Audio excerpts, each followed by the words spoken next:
Hey, Harold. Hey, how are you? Good Baruch afternoon. Good Hashem. evening. Good evening. Where Good evening. Yes. am I? How you doing? Baruch Hashem, fine. All Good. is well. Good. It's just me and you. I was feeling lonely here. Yeah, Like where's this. everybody? I guess that's No, fine. no. I Two for looked at the two. email again. Yeah, I'm fine. Happy to talk to you. But I looked at the email again saying, did I miss something? Did he change it to the next day? Any travels coming up this summer? Yeah, we're going to Tunisia with Torah in Motion. Oh, you are Uh, going. Oh, is Mark Shapiro leading that one too? yeah, yeah. Ernie's going to Greece. We decided we want to go to Jerba. So we're going to Jerba. You're not a Cohen. You can't get in. I'm not going. You How are, many do they have? what's that? How many do they have for the group? You know? I don't know. I know that Jay and his wife are not going because their son, I think it's their son, is expecting a child during the trip. Oh, okay. While it's the first trip, they're not going. Well, But they were in a very nice program. Very yeah, they nice. really do. We've gone probably to six or seven Oh, really? Really? with Sylvia Allah Shalom, my late wife, and also with Tyler. We've gone to Portugal, Spain, Italy, did the South Africa safari. I'm missing a few too. Morocco. Uh-huh. Yeah, we've gone to quite a few. Yeah, they do a nice job. Yeah, they really do. It's a first class trip, Yeah. both Ruchnius and Gashmius. So Yeah, Mark knows everything, so Mark does know everything. It's just absolutely amazing. well, he does his homework. Plus, he's bright, so that combination He's works. he has absolute retention. I've never seen anything like it. He doesn't forget anything. He must have an amazing bladder. He holds everything in. I never thought of it quite that way, but yes, Oh, you're well, absolutely right. when you to be my Yaakov, age, which genius are you talking about now? Mark Mark Shapiro. Mark Mark Shapiro. Shapiro. Yeah. Yeah. Once you I turn the know faucet on, it doesn't turn off. right. He's a fountain of information, literally. He That's literally good. does not forget, and his the stuff he's uncovered, the documents. I mean, I tend to share him every Monday night, like the letters of the Rav. He's found many letters that were not known, and this is just throughout. It's just amazing. So Where besides do you, everything he knows, where is this share Monday night? Where do you find it? he's on Zoom, Torah in Motion. I mean, now it's Oh, paused for the summer, yeah, but yeah, I've yeah. been going for years and years. I Oh, highly recommend it. The uh-huh. Torah in Motion. He's done a whole bunch of series. Letters of the Rav was the last one, and I think the next one he's doing is what I recommended, the Musar controversy, which is a fascinating period. I think that's what he's When doing when's that going to start?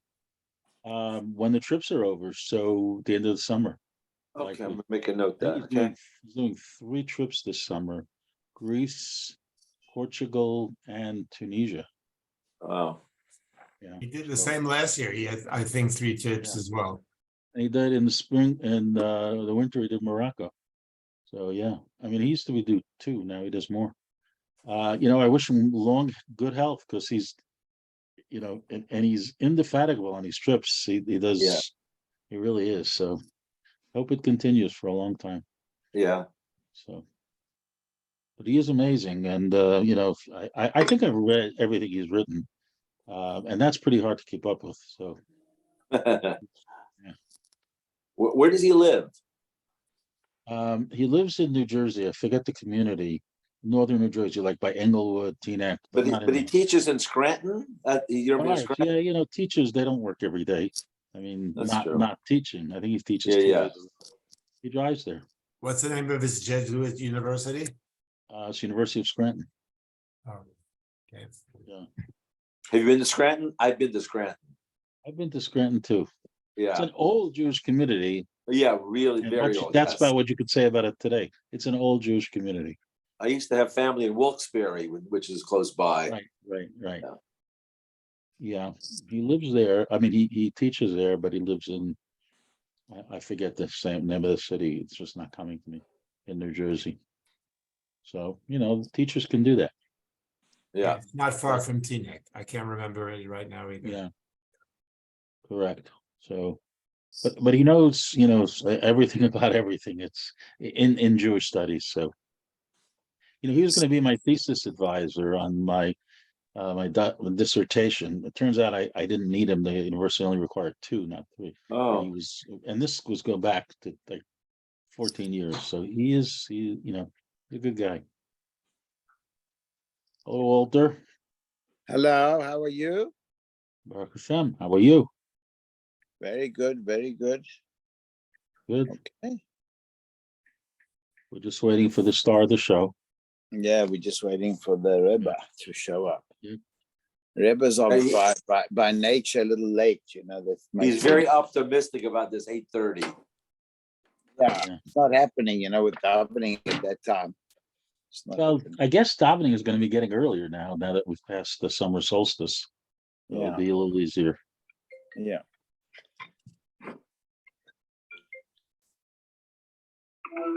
Yeah, I'm starting this year now. Can I call you back in an hour? Okay, bye. Goodbye.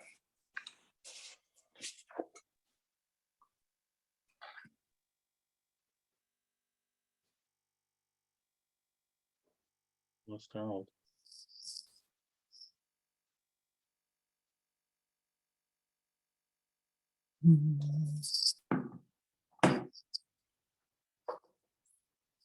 There we are.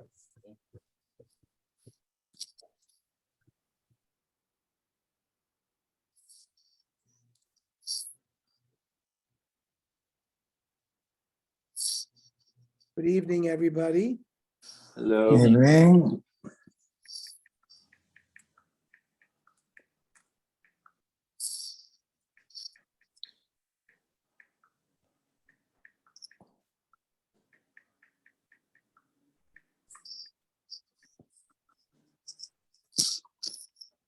Okay, I think we're on 159.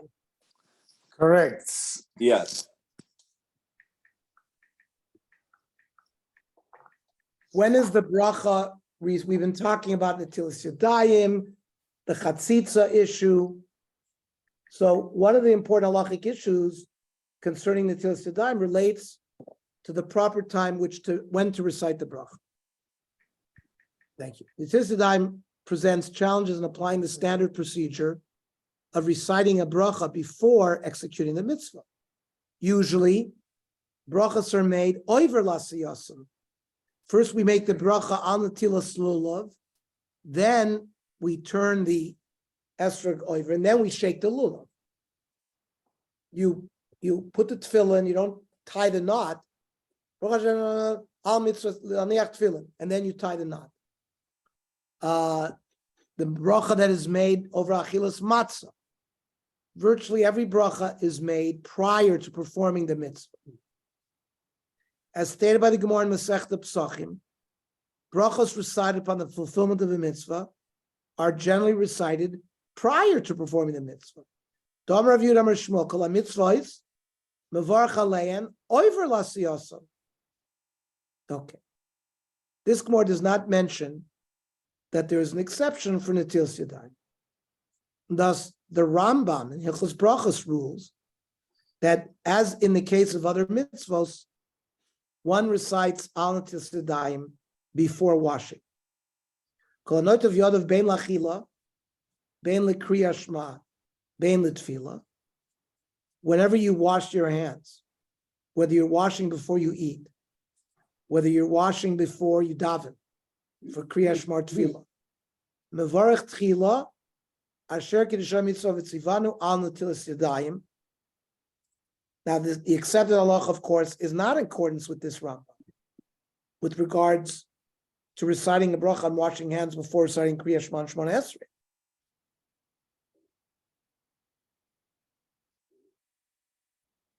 However, many Rishonim, such as Tosfos, write that one should recite the bracha after washing. They base this on the continuation of the cited Gemara, which states that one who immerses in a mikvah recites ala tefillah, the bracha, only after the immersion, since the whole reason he's going to the mikvah is because he's tamei. He's not fit to recite the bracha before he goes into the mikvah. Be'Ravami am in Masechta Pesachim, Zayin Amud Beis. Be'Ravamri chutz min tefillah v'shoifer. We recite a blessing prior, except for immersion in mikvah and shofar. So Bishma Tvila, I understand why we don't recite the bracha before we go into the mikveh. The person's not fit to recite the bracha. Ela shofar my time. Why shouldn't we make a bracha shofar prior? The worry is if you make the bracha before blowing the shofar, and then you don't blow the shofar correctly, you've made a bracha levatala. Well, if that's a problem, well, when you make a bracha before shchita, ala shchita, or ala mila, the shoichet or the moya might botch the shchita or the mila, and then you have the same problem. In the end, we do make the bracha of shofar prior to the lishma kol shofar, prior to the bracha, prior to the mitzvah. Rav Chizda, chutz min hatfila bilvad. The only exception of this rule that brachas should be made before you do the mitzvah is tefillah. Shofar is included in the mitzvahs that we make a bracha on. Tayin hamachi, tova v'Allah. If he went into the mikvah and came out, Baliyoso, as he comes out, Oimer, Baruch Atah Asher Shebizanu ala tefillah. Tosfos comment there, citing Rabbeinu Hananel, explains that the Gemara refers to a convert who's undergoing Tvila L'Shem Gerus, who cannot recite the bracha, Asher Kedishanu b'mitzvos. He was now, prior to going into the mikvah, his conversion is completed after the mikvah. So prior to the mikvah, he can't say Asher Kedishanu b'mitzvos before he is Jewish. But similar logic can be applied to other cases of immersion, like if you're Tameh, and to Netilas Yadayim. The Tosfos offers an additional justification for reciting the bracha after washing our hands. Orav Chanana Moshe Mago, Davka b'tfilas ger. This rule of making the bracha after you were toivel is only by conversion. Tefillah. The lo chazi kodem tefillah. He was not Jewish prior. The lo matzah lemeimar v'tzivanu. The akati nochri. He's still a goy. Aval sharchai b'tefillah. Other people who need tefillah kigon, balkeri, v'chayotze bo, muter levarich. That being a balkeri would not exclude you from making the bracha prior to going into the mikvah. Afal pichein, oimer ri, right? The ri is one of the major balei toisvus. The ein ligor benoshim. We shouldn't yell at women shemavarchos achra tefillah that make their bracha after the mikvah. Even the iket tefillah scared lo matzil varich lo chilku. Since you have the din of tefillah scared, they didn't want it. They made like a low plu. V'chein benetilas yadayim lo chilku benetilah shalachar beisaki. Say we learned when we first started Orach Chaim, the netilas yadayim of waking up in the morning, that you have to wash your hands. So they don't want to make a nafkamina between the netila or after you go to the bathroom. The lo matzil levarech kodem. He was not able to make the bracha before because he wasn't in a state where he could do so. Miu ben netila yishtem acher levarech acher netila kodem nigud. Besides this issue of being roy, the Balei Tosfos brings another reason why it makes sense to make the bracha after you wash, prior to drying your hands. Kedamrinon, like it says in Masechta Sota Daled Amud Beis, oichel lechem below niguv yadayim. If you eat, whoever eats his bread before he dried his hands, kilu oichel lechem tameh. He's eating ochel tameh because remember, your hands were tameh. You washed it. There was still some water droplets on it that may have become tameh. Then you're going to touch the bread. So, sort of the conclusion of Netilas Yadayim is drying your hands, getting rid of that water that might have been tummy. So this second explanation given by Tosfos for reciting the bracha following the netila is that the drying of one's hands is also considered part of the mitzvah.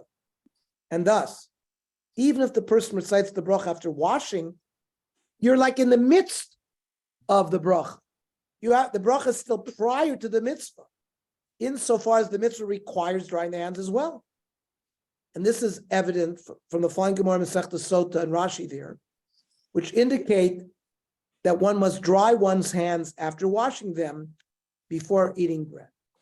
So Masechta Sota Dal Amid Beis, Amrav Avo, Ha'oichel Paspo Nigav Yadayim, whoever eats bread without drying his hands, Ki'ilu oichel lechem tomish nemar.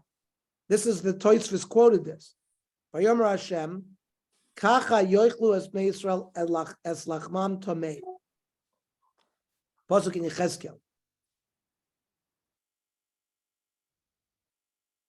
So if you eat bread with wet hands, you become a toeva.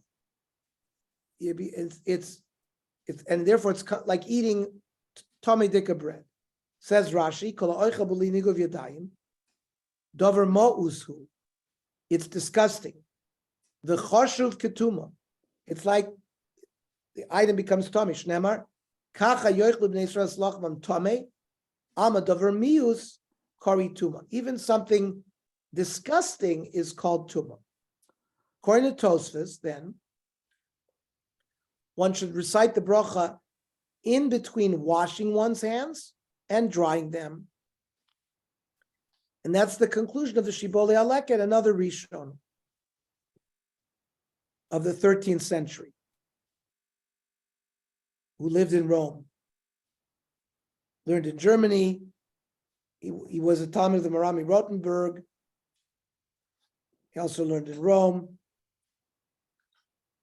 So, of course, the Shibbolei Aleket is an important precedent for Ashkenazi Psak, right? Learned in Germany, Italy, these are all lands of Ashkenaz. Remember, a lot of the German cities like Worms, Speyer, Mainz, in northern Germany were settled, historians tell us, by Jews who wandered up from Rome, because the Rhine River Valley empties down into Italy. So they traveled up the boot of Italy into Germany. So many of the Italian Jews ended up settling in Germany. So it's all considered Ashkenaz. So what did the Shibbolei Aleket say? He's quoting the Rambam there. Some say to make the bracha before you wash your hands. Following the general rule of mitzvahs, that you make the bracha before you do the mitzvah. Some make the bracha al netil yadayim after you wash. Dumya the tefillah. That precedent, of course, was established, we learned, going in the mikvah. Umoria Rav Meir, that's the Rav Meir Mirattenberg.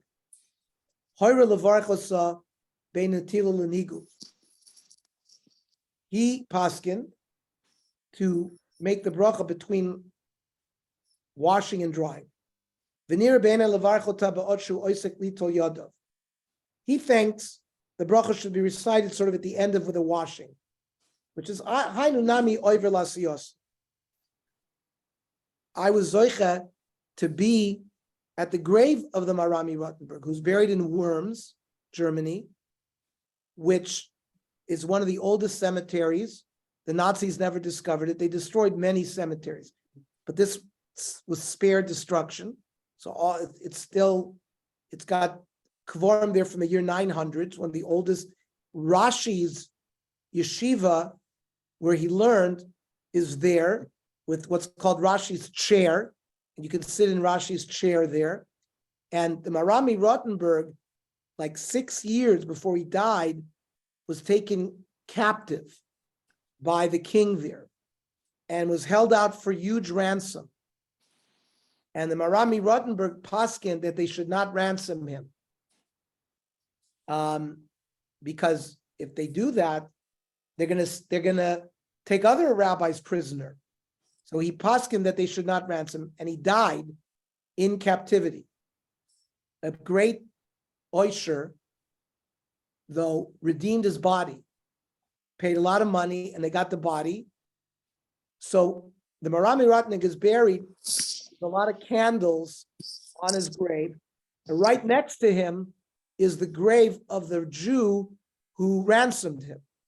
And it's also with candles. So this Jew who ransomed the M'Rabanan M'Rabanan is zoichet to the people who come there to daven and candles, and he gets the same thing. Okay. So to summarize, the Rishonim suggest two main reasons to recite the bracha Netilas Yadayim after washing. Toisus number one, since in some cases one is unable to recite the bracha before washing, someone just relieved himself, left his hands unclean, he's got to wash his hands to get him clean.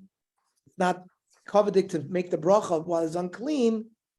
So all Netilas Yadayim, Chazal established that one should always recite the bracha after washing because of those cases where your hands are not in a state where reciting the bracha is appropriate. That was Tosfos's first reason. Tosfos number two, Shibbolei Aleket, one should recite the bracha after washing but before drying, and that it's still considered part of the performance as drying is considered part of the mitzvah. Look at footnote number 7. An important practical application that may hinge upon this point relates to using an electric hand dryer in a public facility to dry one's hands. If drying indeed constitutes part of the mitzvah, then placing one's hands underneath the hand dryer may not fulfill the mitzvah properly. On the other hand, the poskim explain that the two reasons for drying one's hands are to ensure that the water used for Netilas Yadayim does not render the food impure, and to ensure that the hands appear clean following the washing.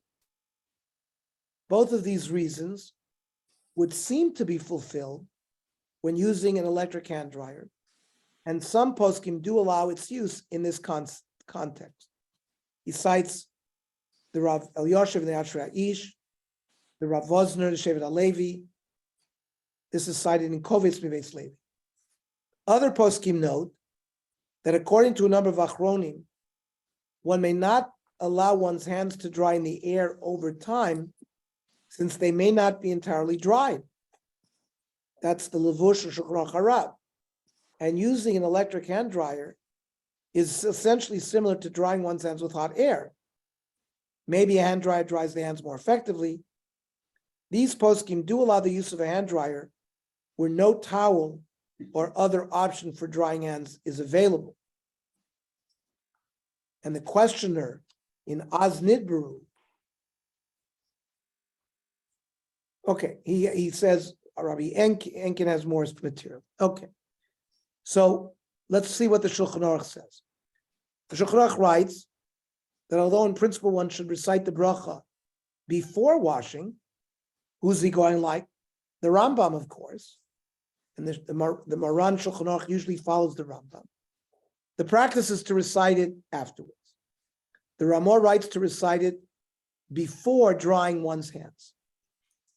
Shulchan Aruch says, Mavarach Kodim Netila, Shkol HaMitzvos Mavarach Alem Oiver L'Asiyasim.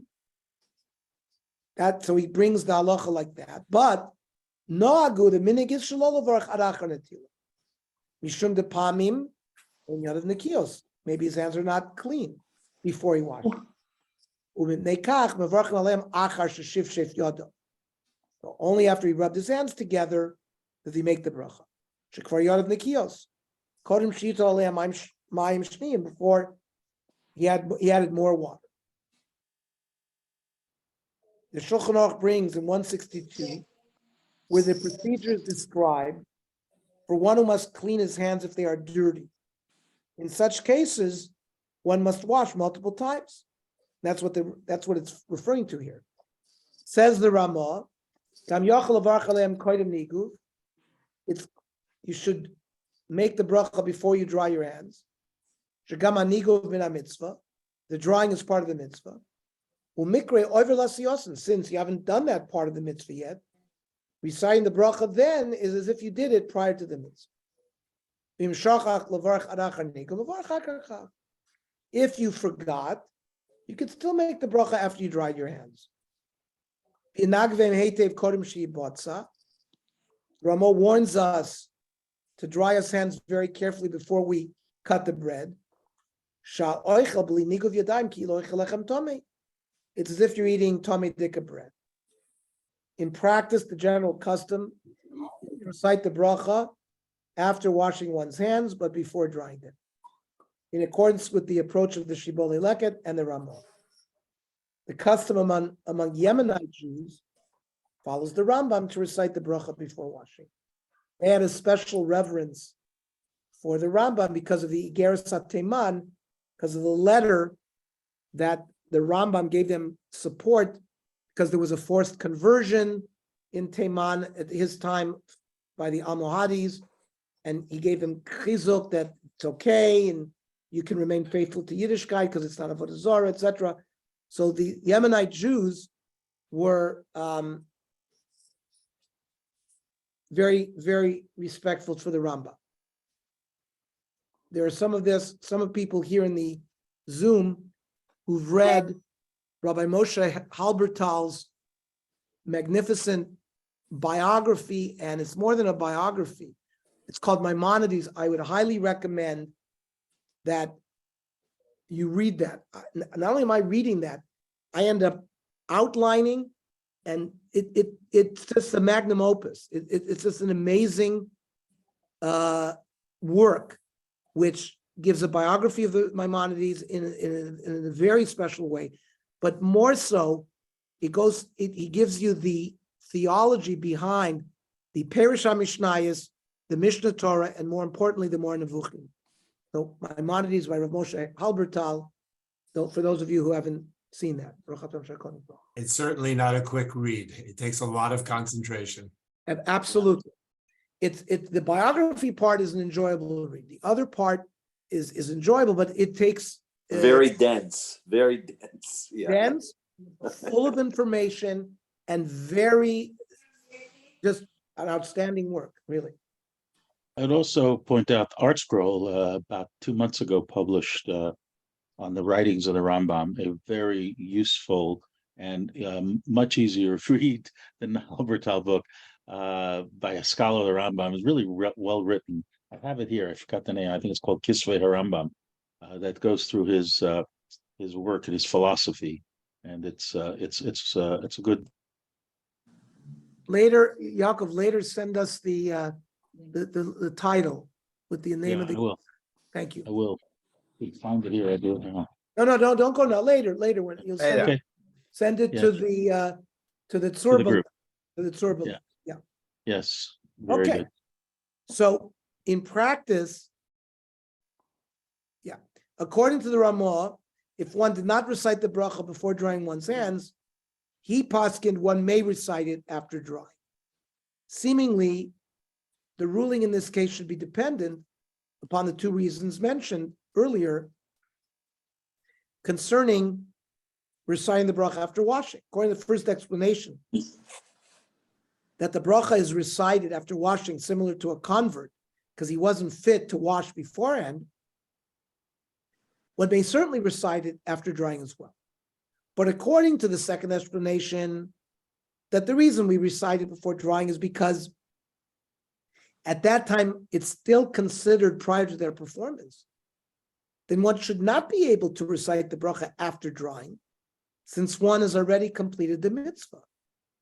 The Mishnah Berurah takes note of that and writes that although the custom is to be lenient in accordance with the Ramah, the Taz was machmir. The first reason because of a machabit, lo dami l'shar bracha shal mitzvah, the kaimelat shlo borach mitchila shuvenu mevarach hakach.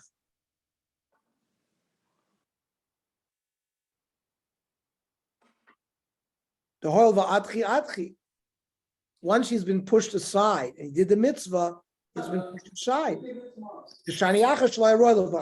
But a ger or someone who's dirty with his hands, he can't recite it because he's not fit. So he has to recite it afterwards. Mishum Shapanim and Yadav Nikios. Achain, Afin Kfar Nagav Yadav, according to that svara, even if he dried his hands, Yuchal Lavar Chod. It's not a problem because that was the whole point. To get his hands clean, then he can make the bracha.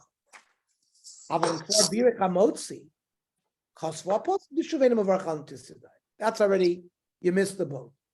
If you forgot to do al natil sedayim and you went all the way and you made a motzi, that's it. You can't do natil sedayim. Hataz machmir af la'achar anigu sheshuv lo yivarech. The Taz says the limit is not on motzi. The limit is when you finish drying, then you should not make the bracha anymore. Va'after l'maisa ein lino came. The Mishnah Berurah says we should not be noig like that. We should make the bracha. The Rabbi Achronim Shmaskimim Ramah, he says most of the Achronim agreed with the Ramah to allow you to make the bracha after you completely dried your hands. You should be careful. Means he's saying be choishish a little bit to the top. There are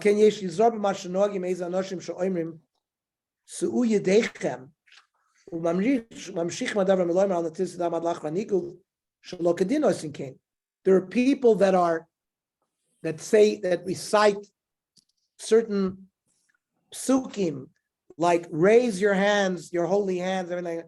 And the Mishnah Berurah is pointing out this is not really midin because it's delaying reciting the bracha. Meanwhile, your hands are dry and you're running into the chashash of the Taz. So Ashkenazim generally follow the Mishnah Berurah, according to which a person must recite the bracha before drawing. But b'diavad, he may recite the bracha as long as he's not recited the bracha of Amotzi. However, many Sfardim follow the ruling of the Yalkut Yosef, according to which one may not recite the bracha after drying one's hands, even if one did not recite it beforehand. Misha Natal Yolav Kedas L'Suda. He washed his hands. He didn't make the bracha prior to drying. Lo yivarech achar nigu. He paskins that you shouldn't do it after drying. Gam lo yichachech barosho. Shouldn't scratch your head. O yiga b'mkomos hamachusim shebegufo. After you wash your hands, you shouldn't touch a hidden part of your body. Kedei sheyischayv netil acheres. Shein lasos ken al pi halacha. You shouldn't do it al pi halacha. Mechashesh gorim lebracha shein etzricha. That would lead to a bracha that's not needed because he already had the first natil.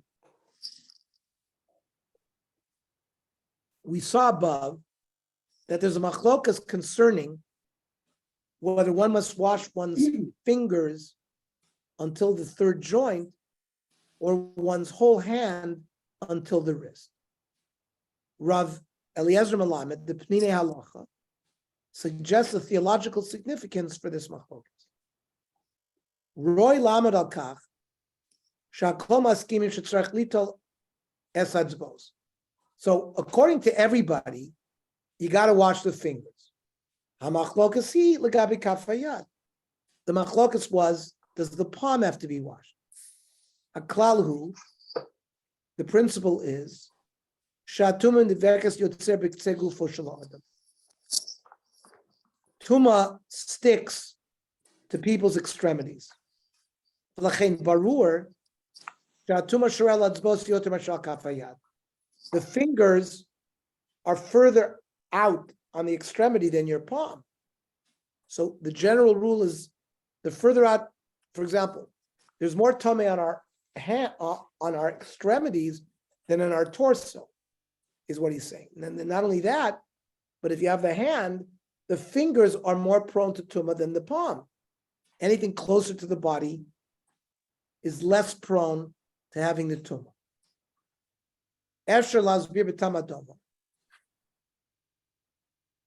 The Pnei Halacha wants to explain the inner part of our body is Torah. Our neshama is there. People's desires, really, they want to do good.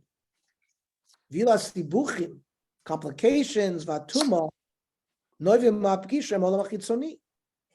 We all of a sudden come in contact with the external world. And that's when there's problems of tuma, other things. So the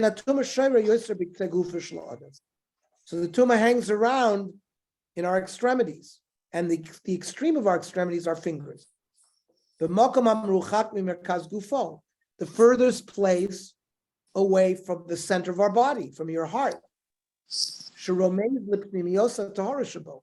The heart is always referred to as our pnimi. Ikar yiyudo shel adam is lihitmoded im ha'olam hachitzoni. Like it or not, human beings have to struggle with the outside world.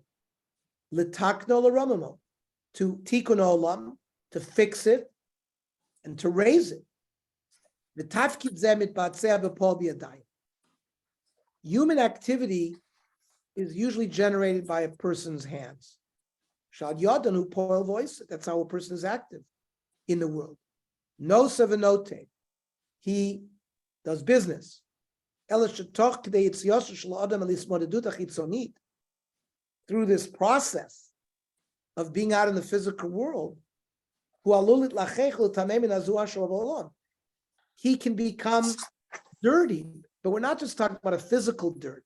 We're talking about a spiritual dirt, which is tuma. The tuma is in the bekes bedzvos, shen seaguf, vena oskos bina olam. The tuma sticks most to our fingers, which is the part that we access the outside world. The machlokas was, ha'im gam kafayad klul b'ktzaguf. Do we consider the palm part of the extremity? I'm a kabel tumo shamaraka, I suppose, maybe only the finger.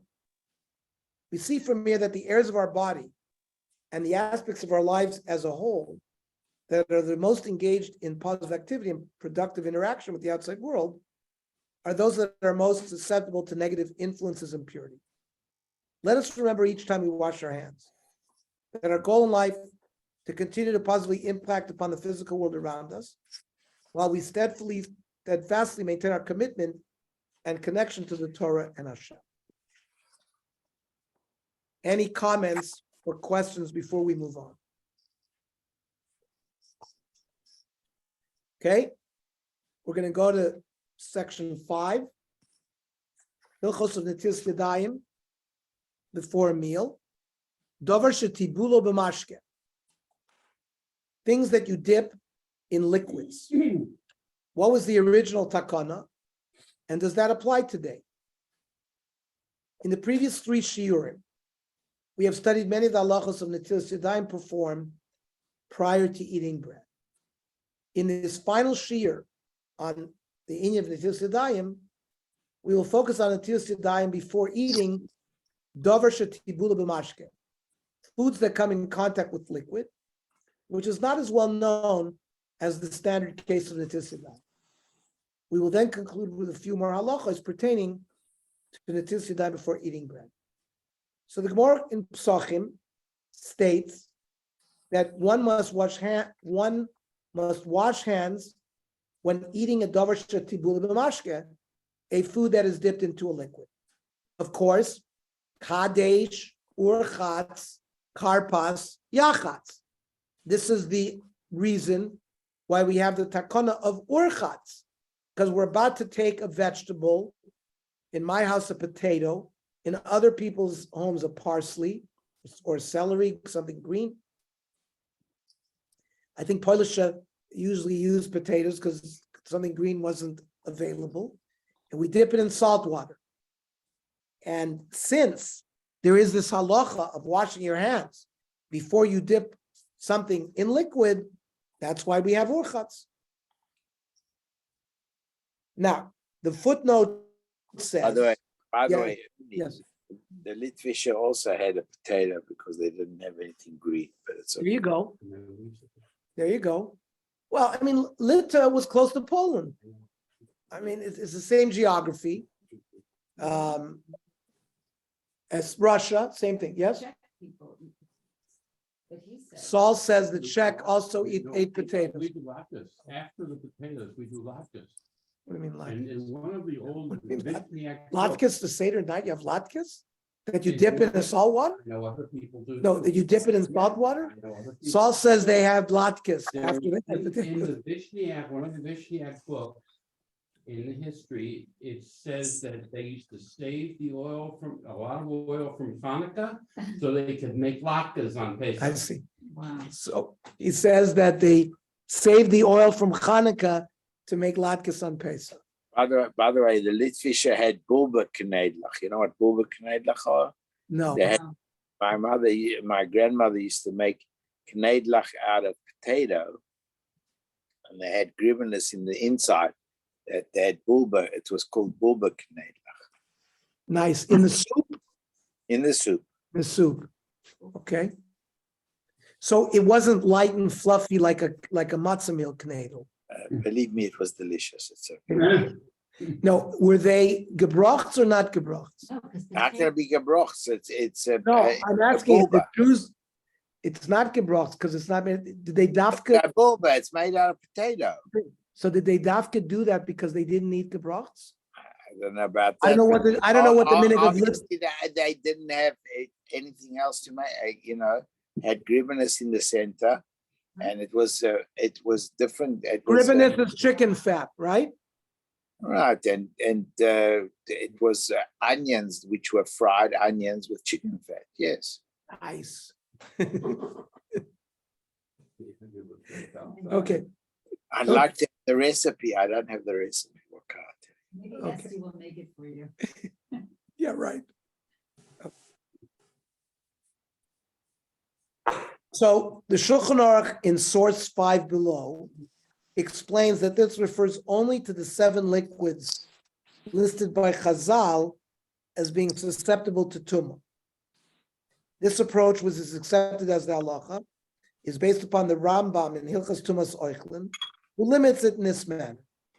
The Ravid maintains that any liquid can become impure, and the limitation of the 7 liquids applies only to the question of which liquids can render solid foods susceptible to tumah. We'll get there soon. So the Gemara in Pesachim says, Kuf Tes Vav Amar Aleph, Amar Rabbi Eliezer, Amar Rabbi Shaya, called Tibula B'Mashke, Tzarch Nitil Sedai. If you're going to eat something that you're going to dip into a liquid, you got to wash your hands first. We saw in Shiur 2 that 2 reasons were given for the requirement of Netilas Yadayim before eating bread. For one, Srach Truma, modeling the rules of Truma, even when eating regular food. Since one's hands, which are considered to have Sheni L'Tuma, 2nd degree impurity before you wash them, may render Truma impure as 3rd degree impurity, a degree that does not apply to non-Truma foods. We wash our hands prior to eating any bread. Let me just explain that again to everyone. Tuma has different hierarchies. The sheretz is the avatuma, is the source of the tuma. So it's called an avatuma, or a piece of nevela. What it touches becomes a rishon l'tuma. So it goes 1 degree down. The rishon touches something, it becomes a sheni. When it comes to chulin, it can't go beyond a sheni. When it comes to truma, sheni that touches truma makes the truma shlishi, which puzzles the truma. It doesn't allow the truma to go further. Kachim can go down to a revi. So what the first reason of Netilas Yadayim was, we're not eating truma, but we're treating it as if it is truma, because our hands, which Chazal have given a status of a sheni, if we touch truma, it would make it a shlishi, which would invalidate truma. So therefore, we've developed the meaning of washing our hands even for chulin, even though there's no problem in eating chulin as a sheni. So that's called srach truma. Srach truma is sort of like it's preparing us for truma. The second reason for Netilas Yadayim is based on the concept of we should be holy. You shall sanctify yourself and you shall be holy, which the Gemara states refers to Netilas Yadayim in my Machroni, washing before Birchas Hamazon. Now, that was the reasons given for Netilas Yadayim before eating bread. What is the reason for Netilas Yadayim in the case of this issue of Davar Shetibula B'mashke? Is it similar to either of the other reasons given concerning Netilas Yadayim for eating bread? Or is there a different reason? Moreover, is the mitzvah of Netilas Yadayim in this case still in effect today? Or is it no longer applicable? Tosfos explains that this halacha differs from the halacha of Netilas Yadayim before eating bread. In this case, the purpose is to prevent the consumption of impure foods or liquids. Nira, the Netila Dahacha, this Netilas Yadayim prior to foods that are dipped is lo mishum kedusha, is not that holiness reason, unikiyas kamo benama, or to be clean like it is before bread. Tosfos here appears to make reference only to the second reason given above for Netilas Yadayim prior to eating bread, based on cleanliness and holiness. It's not clear why they do not also mention the reason of Srach Truma. Other poskim like the Devar Shmuel understands that when Tosfos used the word of Kedusha, he was referring to the concept of Srach Truma as well. So this washing is not because of that. Ella, Mishum Shlitame Amashkin, Lios Tchila. We're concerned that if you don't wash your hands, the fluid that you're going to dip into is going to become a rishon. V'yei aser lishtoson, and therefore it would be prohibited to drink it. The lifsol is gufo, and make his body tame. Anon. Now, says Tosfos that we, 1,000 years later, Tosfos, the Balei Tosfos lived, they were all the grandchildren and other descendants of Rashi. Rashi lived the year 1000 to 1100. So the Balei Tosfos operated in the 1200s and 1300s. So he says, Anon, she'enanu nizharim militamos atzmein, we are not careful about being metame ourselves.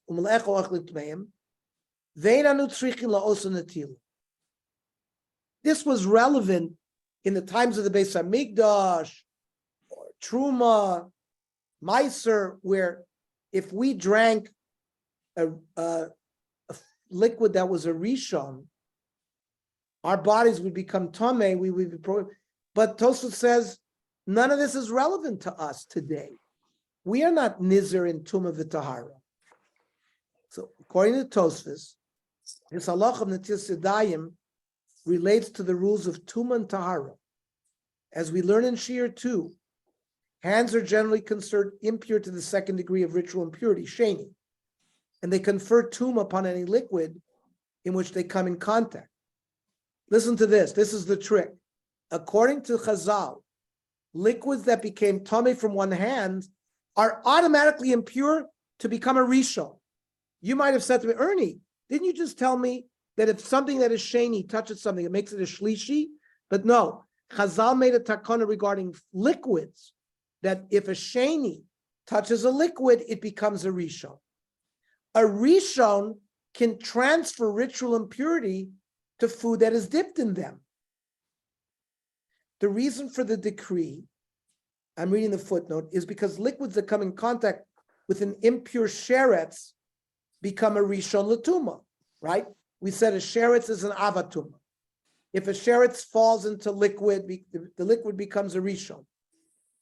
Chazal were concerned that people may become confused and treat the liquids, in that case, more leniently, So the decree that liquids that come in contact with impure items of any type, of any hierarchy, are always treated as a rishon.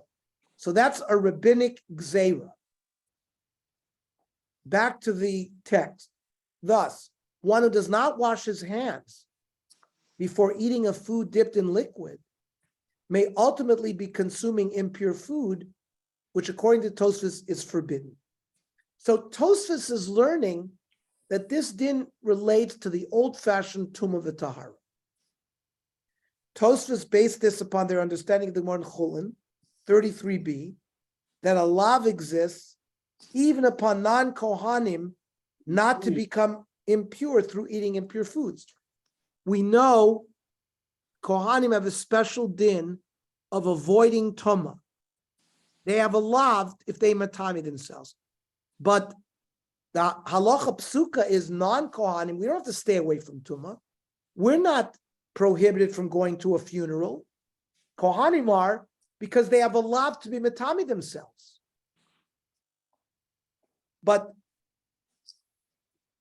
Tosfos seems to be ruling that even a non-kohen has a prohibition to actively matami himself, which is why he wants you to wash your hands before your hands that are a sheni touches that liquid.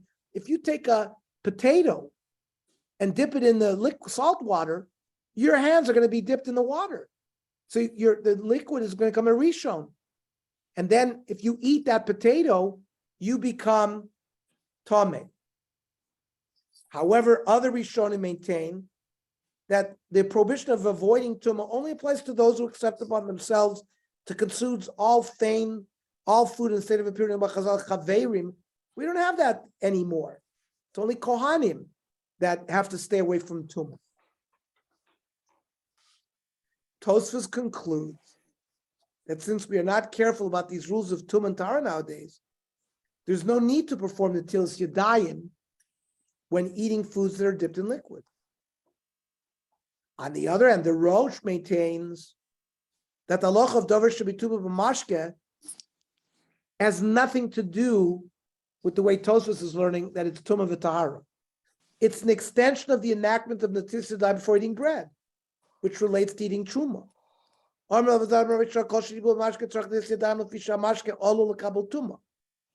Liquids can be makabel tuma. Yitzrichu kanatila mishum srach truma. Just like we said before, to practice ourselves that we might eventually eat truma. I don't know when. We're not kohanim, but maybe we're going to be chaverim that eat our food on a level of truma. This is to practice that. According to Rosh Hashanah, when eating a davar shebitul b'mashke is necessary due to the same concern as with eating bread. If such foods were truma, if the bread was truma, or whatever you're dipping into the liquid was truma, they would become impure through the contact with one's hands, which have second-degree impurity, and thereby render the truma impure, because we said truma goes down to a shlishi, right? As discussed concerning eating bread in Shir 2. Consequently, Netilas Yadayim would be required in this case nowadays as well, since the enactment due to Srach Truma is still in effect, and even a bracha is possibly still recited. The Beis Yosef mentions that the Maran of Rottenburg, the great Maran that we talked about tonight that's buried in worms, would wash his hands without reciting a bracha prior to eating the karpas at the Pesach Seder, a practice that we refer to as urchatz. Says the Beis Yosef, Harami Rottenburg, Kosav, Da'idna Ein Tzarach Natila, L'Dover Shedibul B'Mashke. We don't really need to wash our hands. Therefore, Lo Hayam Avarach Al Natila Shel Tibul Rishon. He would do the washing, he wouldn't recite a bracha. The Shulchan Aruch rules in accordance with this opinion that not just Pesach, anytime, when eating a food dipped in one of the 7 liquids, which we will discuss, that creates susceptibility to impurity, one should perform the Netilas Yadayim, but without a bracha. The Ramah adds that one should perform the Netilas Yadayim even if only part of the food is dipped into liquid. Says the Shulchan Aruch Kufnun Ches. Im oichel davar shetibula be'echad mishiva mashkim sheshimonim yad shochad dam. That's how you remember it. It's an eman. Yad shochad dam. Yayin, wine, dvash, honey, shemen, oil, chalav, milk, tal, dew, dam, blood, mayim, water. So, if he dipped a food in any of these liquids, v'lo nisnage, and the food wasn't dried, vafilu in yadav noigois b'makam hamashke, and even if your hands don't touch where the liquid was, tzarich natila below brach. You have to, in advance, wash your hands without a brach. Says the Ramah, vafilu einu metabel rak rosh hayerek. You're dipping a vegetable. You're only dipping the top of the vegetable, not the whole thing. Or the fruit. You're dipping a slice of apple in honey. Can anyone think of examples of foods that we eat that we dip in liquids like this? I guess people dip. French fries? No, in olive oil. No, so like, but we dip bread. Well, there we're washing our hands for the bread. Do With a people French dip fry other- and ketchup? Does that count? Well, liquid is not, I think it's too thick to be considered one of these liquids. Uh-huh. Ketchup, I think, would be considered a food. It's thick, it's made out of tomato, it's a paste. Yeah, at a restaurant, you often get olive oil in a Yeah, but plate. what do, but Yaakov, what do we dip in? We dip bread in there. Right. Crackers. Okay, The fact is, I've actually never seen it done. he And says I don't wonder dipping if a, any of us right, he have ever says seen it done. dipping a cookie in milk. Yeah, Right. I'm saying I've never seen anyone wash hands. I just can't think of that ever happening. Well, we're gonna learn, does the takana apply today? We're gonna leave that as a cliffhanger. Let's read the Mishnah Berurah. The Mishnah Berurah clarifies the definition of tibula b'mashka further by stating that soaking fruits or vegetable in liquid qualifies, but dipping a food that is not normally dipped was not included by Chazal. Osan sheshokim peiros or yerek b'mayim. People who soak their fruits or vegetables in water, l'nakoisam, to clean them, that's choshev tibula b'mashka. That would qualify. However, davar shein darko l'tovlo, something that normally you don't dip, or lios alav mashke, or it's normally something that would get wet. Ein tzarich natilas yadayim. That doesn't fill the takana. The milsa de lo shchicha. Chazal make takanos. It's only for something that's shchiach, that happens. Something that's not doesn't happen. There's no takana. Below Tzurba M'Rabanan. Hatovel etzbo b'mashke. Somebody takes his finger and dips it in a liquid, umotse, and then sucks the liquid. For drinking it, they didn't make the bracha. Okay, so let's leave what Yaakov was questioning. Does this takana apply today? Does it not apply? That will continue for next week, and maybe we'll finish next week. Don't know. After that, we'll go to Birchas HaMotzi. Any other comments, questions? No. Okay, have a good Okay. rest of the week. Join me tomorrow is at 8:30 regular time. Thank you. Good to see everybody. Right. Oh, yeah.